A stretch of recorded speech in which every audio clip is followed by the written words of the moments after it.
Good morning students. जैसा कि हमने पिछले वीडियोस में प्लेटो एवं अरस्तू के बारे में विस्तार से अध्ययन करने की कोशिश की। पाश्चात्य राजनीति विचारकों को हम 3 भागों में बांट कर पढ़ते हैं: प्राचीन, मध्यकालीन एवं आधुनिक काल के विचारक। प्राचीन में जैसा कि हमने पहले देखा, सुकरात, प्लेटो एवं अरस्तू को हम उनमें शामिल करते हैं। इसी प्रकार हम मध्य युग के विचारकों में एक्विनास, ऑगस्टाइन, मार्सिलियो इत्यादि के बारे में हम जानते हैं।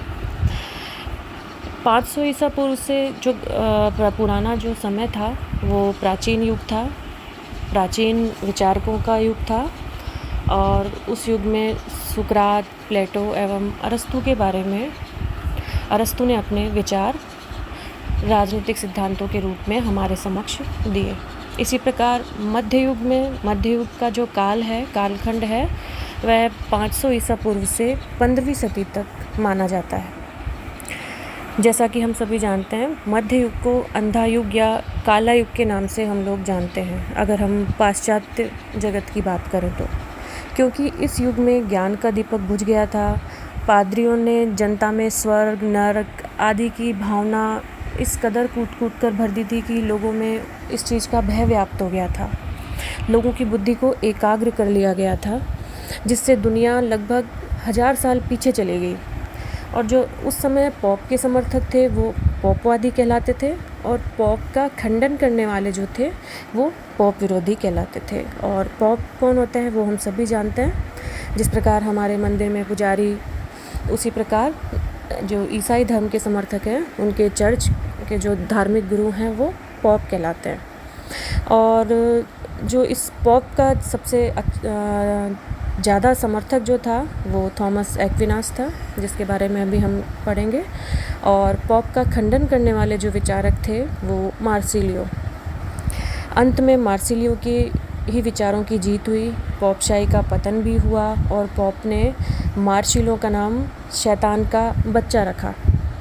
तो इस प्रकार हम मध्य युग के बारे में हमने थोड़ा ब्रीफ में जानने की कोशिश की कि मध्य युग के विचारकों ने किस प्रकार के विचार हमारे समक्ष दिए। कि मध्य युग थोड़ा एक प्रकार से अंधकार का युग था। उस समय राज्य और चर्च दोनों आपस में विरोधी संस्थाएं बन गई थी, जो हम आगे चलकर देखेंगे।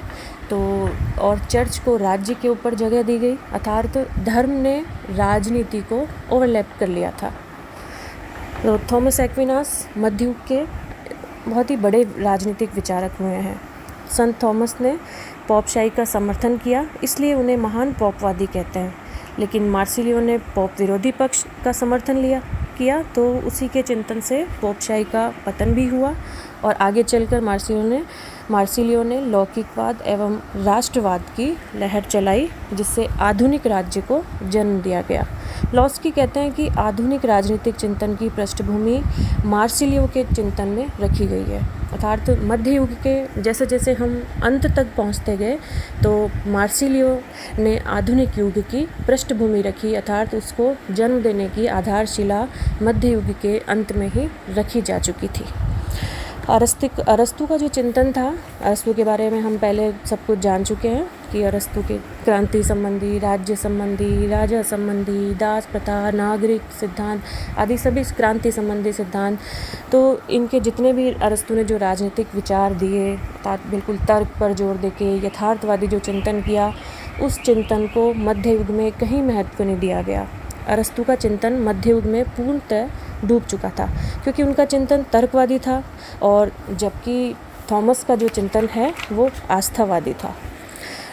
लेकिन कहने को तो थॉमस एक्विनास को मध्य युग का अरस्तू कहते हैं, क्योंकि जिस प्रकार अरस्तू को प्राचीन काल में मान्यता दी गई, उसी प्रकार थॉमस एक्विनास को मध्य युग में मान्यता प्रदान की गई है। उनके विचारों को महत्वता प्रदान की गई है, क्योंकि उसने सेंट ऑगस्टाइन से तो आस्था एवं अरस्तू से तर्क को ग्रहण किया, इसलिए उन्हें मध्य युग का अरस्तू भी कहा गया। अब हम देखेंगे कि आस्था एवं तर्क का समागम आखिर है क्या, और इन्हें अरस्तू को, थॉमस एक्विनास को मध्य युग का सर्वश्रेष्ठ विचारक क्यों कहते हैं।